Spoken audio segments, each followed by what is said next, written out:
اور آج ہمارا حال یہ ہے کہ جب جناب یہ 11ویں شریف کا مہینہ آتا ہے، ربیع الثانی کا مہینہ آتا ہے، ہم بڑے پرجوش انداز میں یہ نعرہ لگاتے ہیں، غوث کا دامن نہیں چھوڑیں گے، فلاں اولیاء کرام کا دامن نہیں چھوڑیں گے۔ خدا کی قسم ہم نے اولیاء کے دامن کو تھاما ہی نہیں ہے۔ اگر ہم نے غوث اعظم کے دامن کو تھاما ہوتا ہم مسجدوں میں نمازوں کو قضا نہیں کرتے۔ اگر ہم نے غوث اعظم کے دامن کو تھاما ہوتا ہماری مسجدیں آباد ہوتی۔ جو غوث کے دامن کو تھام لیتا ہے وہ نمازوں کو قضا نہیں کرتا ہے، جو غوث کے دامن کو تھام لیتا ہے وہ عبادتوں کی پابندی کرتا ہے۔ الحمدللہ الحمدللہ علی کل حال، والصلاة والسلام علی صاحب الحسن والجمال وعلى آلہ وصحبہ اجمعین، اما بعد فاعوذ باللہ من الشیطان الرجیم، بسم اللہ الرحمن الرحیم۔ قال اللہ تبارک وتعالی فی کلام المجید والفرقان الحمید، یا ایھا الذین آمنوا اتقوا اللہ وکونوا مع الصادقین، صدق اللہ العلی العظیم وبلغنا رسولہ النبی الامین الکریم المتین، ونحن علی ذلک لمن الشاہدین والشاکرین، والحمد للہ رب العالمین۔ اللہ تبارک و تعالیٰ کا لاکھ لاکھ شکر و احسان ہے کہ جس خالق کائنات مالک کائنات نے ہم سب کو اپنے اس مقدس گھر کے اندر جمع ہو کر اپنے نیک بندوں کا ذکر خیر کرنے کی توفیق عطا فرمائی۔ پروردگار ہم سب کا یہاں پر جمع ہونا اپنی بارگاہ میں قبول فرمائے۔ مقتدر علماء کرام تشریف رکھتے ہیں، آپ حضرات نے آج کے مہمان خصوصی حضرت اللہ مولانا مفتی منظور حسین نعیمی صاحب قبلہ سے بڑا مدلل اور مفصل خطاب سماعت کرنا ہے۔ حضرت مولانا مدثر صاحب کا حکم تھا، بس اس حکم کی تعمیل کے لیے میں تھوڑی دیر آپ حضرات کے سامنے آیا ہوں۔ جو آیت کریمہ میں نے آپ حضرات کے سامنے پیش کی اس پر کچھ عرض و معروض سے قبل آئیے اپنی اور ساری کائنات کے مرکزی عقیدت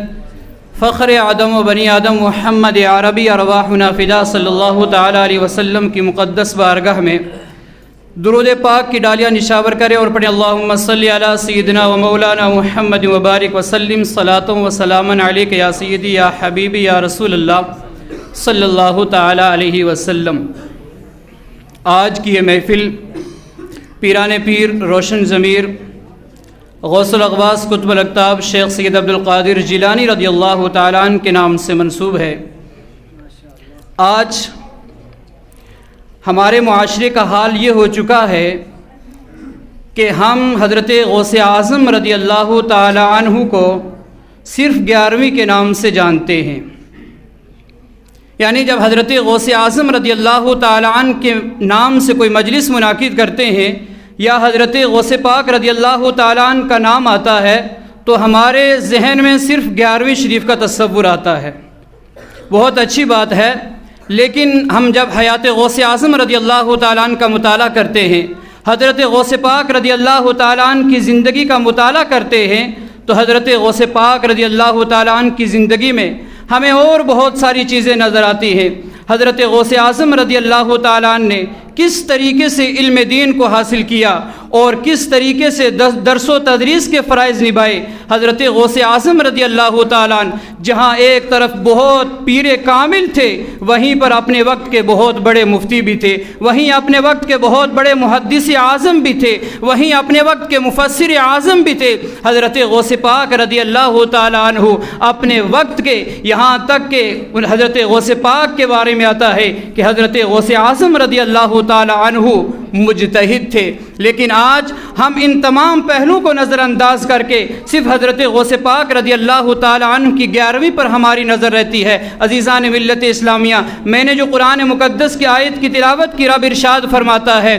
یا ایھا الذین آمنوا اتقوا اللہ وکونوا مع الصادقین، کہ اے ایمان والو اللہ سے ڈرو اور سچوں کے ساتھ ہو جاؤ۔ سچوں کے ساتھ ہونے کا مطلب کیا ہے؟ یہاں جسمانی معیت مراد نہیں ہے، اس لیے کہ اگر جسمانی معیت یہاں پہ مراد ہو تو وہ اولیاء کرام جو ہمارے دور کے اندر رہ رہے ہیں، اس وقت باحیات ہیں، ان کے ساتھ بھی جسمانی طور پر جسمانی معیت حاصل کرنا یہ ناممکن ہے، اس لیے کہ ہر شخص کے اپنی دنیاوی کام ہیں، اپنے بہت ساری مشغولیت ہے، گھر کے کام کاج ہیں، پورے طریقے سے ان کے ساتھ جسمانی مائیت نہیں ہو سکتی ہے، چہ جائے کہ وہ اولیاء کرام جو اس دنیا سے جو ہے بظاہر رخصت ہو گئے ہیں یا بعد میں آنے والے ہیں، تو اس آیت کریمہ کا مطلب کیا ہے کہ سچوں کے ساتھ ہو جاؤ۔ تو سچوں کے ساتھ ہونے کا مطلب کیا ہے؟ حضرت امام ابو عبداللہ قرطبی رحمۃ اللہ تعالی علیہ اس آیت کریمہ کی تفسیر میں فرماتے ہیں اے کونوا علی مذہب علی سبیلہم و مذہبہم،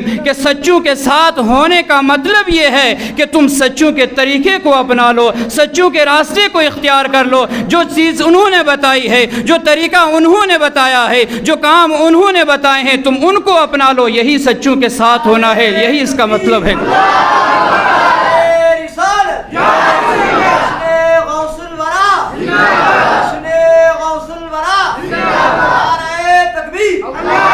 عزیزان ملت اسلامیہ،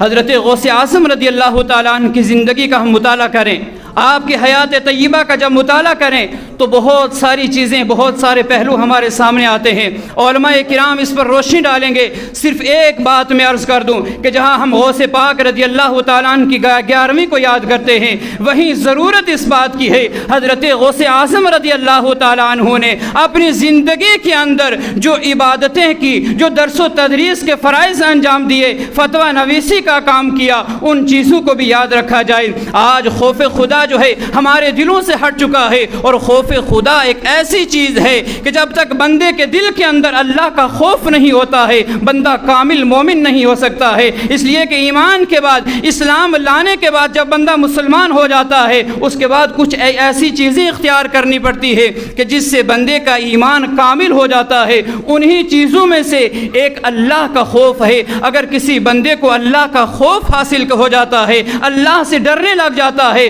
تو وہ گناہوں سے باز آ جاتا ہے، اسے نیکیوں کی توفیق مل جاتی ہے، وہ اپنی مساجد کو آباد کرتا ہے، نمازوں کی پابندی کرتا ہے۔ خوف خدا کے حوالے سے جب حضرت سیدنا غوث اعظم رضی اللہ تعالیٰ عنہ کی سیرت طیبہ کا مطالعہ کرتے ہیں، حضرت شیخ سعدی شیرازی رحمۃ اللہ تعالیٰ علیہ اپنی کتاب گلستان کے اندر لکھتے ہیں کہ لوگوں نے حضرت غوث اعظم رضی اللہ تعالیٰ عنہ کو ایک مرتبہ حرم مکہ کے اندر دیکھا کہ حضرت غوث اعظم رضی اللہ تعالیٰ عنہ اپنے چہرے مبارک کو کنکریوں پر رگڑ رہے ہیں اور عاجزی کے ساتھ پروردگار کی بارگاہ میں عرض کر رہے ہیں، پروردگار عالم مجھے بخش دینا، اور اگر میں سزا کے لائق ہوں تو پروردگار قیامت کے دن مجھے نابینا اٹھانا، تاکہ میں نیکوکار لوگوں کے سامنے شرمسار نہ ہوں۔ عزیزان ملت اسلامیہ، یہ غوث پاک ہیں، اولیاء کے سردار ہیں، اپنے وقت کے بڑے قطب ہیں، اپنے وقت کے ولی ہیں، اپنے وقت کے مفسر ہیں، لیکن حضرت غوث پاک کا عز و انکسار دیکھیے، حضرت غوث اعظم رضی اللہ تعالیٰ عنہ کا خوف خدا دیکھیے،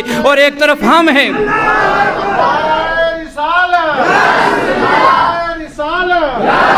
حضرت غوث پاک رضی اللہ تعالیٰ عنہ اپنے وقت کے اتنے بڑے ولی کامل ہیں، تمام اولیاء کرام کے سردار ہیں، اتنے نیک بزرگ ہیں، ایک طرف ہم ہیں دن رات گناہ کرتے ہیں، ہم اٹھتے ہیں تو گناہ کرتے ہیں، بیٹھتے ہیں تو گناہ کرتے ہیں، ہمارا لمحہ لمحہ گناہوں میں گزرتا ہے، لیکن کبھی ہمیں توبہ کی توفیق نہیں ہوتی ہے، کبھی ہمیں اپنے محاسبے کی توفیق نہیں ہوتی ہے، کبھی ہم یہ نہیں سوچتے ہیں پروردگار نے ہماری زندگیوں کا مقصد کیا رکھا ہے، ہمیں پیدا کیوں کیا ہے۔ خدا کی قسم اگر ہم اس پر غور کر لیں اور ہماری زندگی کا مقصد کیا ہے، ہمیں کس لیے پیدا کیا ہے۔ رب قرآن میں ارشاد فرماتا ہے وَمَا خَلَقْتُ الْجِنَّ وَالْإِنسَ إِلَّا لِيَعْبُدُونَ، کہ میں نے جنات اور انسان کو فقط اپنی عبادت کے لیے پیدا کیا ہے، یعنی انسان کی زندگی کا مقصد اصلی عبادت ہے۔ لیکن آج ہم اپنی زندگی کے مقصد اصلی کو بھول کر نہ جانے کیسے کاموں میں مصروف ہو گئے ہیں، کیسے کاموں کے اندر ہم مشغول ہو گئے ہیں۔ آج ضرورت اس بات کی ہے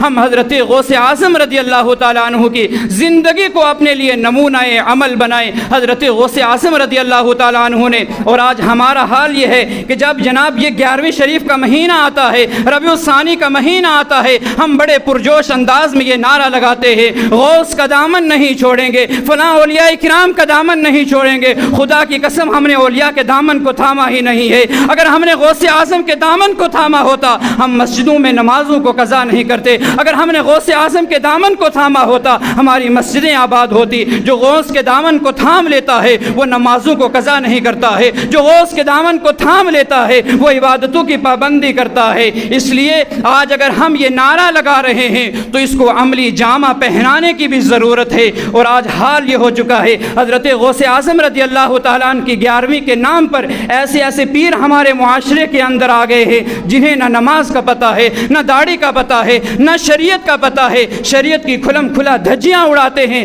حضرت غوث پاک کے نام پر کھا رہے ہیں۔ پیر وہی صحیح ہے جو شریعت پر چلنے والا ہو، جو باشرع ہو، جس کی داڑھی بھی صحیح ہو، جو نمازی بھی ہو۔ اور آج تو پیر ایسے آ گئے ہیں نماز پڑھتے نہیں اور کہتے ہیں جناب ہم تو خانہ کعبہ کے اندر جا کے نماز پڑھتے ہیں۔ اور ایک پیر صاحب کے بارے میں تو میں نے یہ سنا کہ وہ یہ کہتے ہیں جناب ہم اتنے مصروف رہتے ہیں، خدمت خلق اتنی کرتے ہیں، ہمیں نماز کا ٹائم نہیں ملتا ہے، میں تو ساری نمازیں فجر کے وقت میں پڑھتا ہوں، استغفر اللہ۔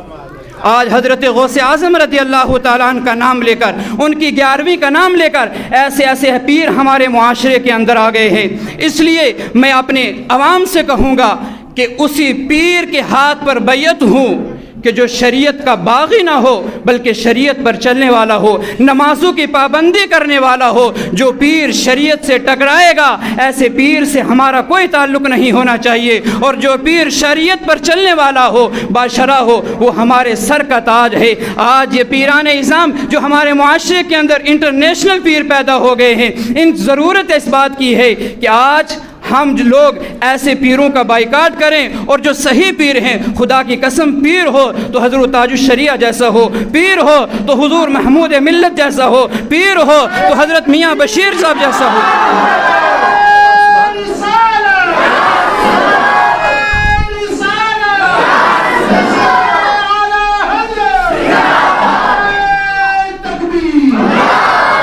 یقیناً جو ایسے پیران عظام ہیں جیسے حضرت میاں بشیر صاحب رحمۃ اللہ تعالیٰ علیہ تھے، اور اس وقت ہم سب کے پیر حضرت سید عارف صاحب قبلہ ہیں، ایسے پیران کرام جو ہے جو شریعت پر چلنے والے ہیں، باشرع ہیں، عالم ہیں اور شریعت کے خلاف نہیں ہیں، ایسے پیروں سے اپنا رابطہ جوڑیں۔ اور حضرت غوث اعظم رضی اللہ تعالیٰ عنہ کی تعلیمات میں سے یہ بھی ہے اپنے عقیدے کی حفاظت کریں۔ آج ایسے ایسے لوگ مارکیٹ میں آ گئے ہیں جو اپنا عقیدہ پیش کرتے ہیں، اور ہماری عوام بیچاری سوچتی ہے کہ یہ بھی قرآن پڑھ رہا ہے، یہ بھی حدیث پڑھ رہا ہے، ہم کس کی مانیں؟ تو خدا کی قسم اللہ کے پیارے محبوب علیہ السلام نے اس متعلق بھی ہماری رہنمائی فرما دی ہے۔ میرے مصطفیٰ کریم علیہ السلام نے ارشاد فرمایا ہے وہی فرقہ صحیح ہے ما انا علیہ واصحابی، جس پر میں اور میرے صحابہ ہوں، یہی غوث اعظم کا عقیدہ ہے، یہی اعلیٰ حضرت کا عقیدہ ہے، یہی مخدوم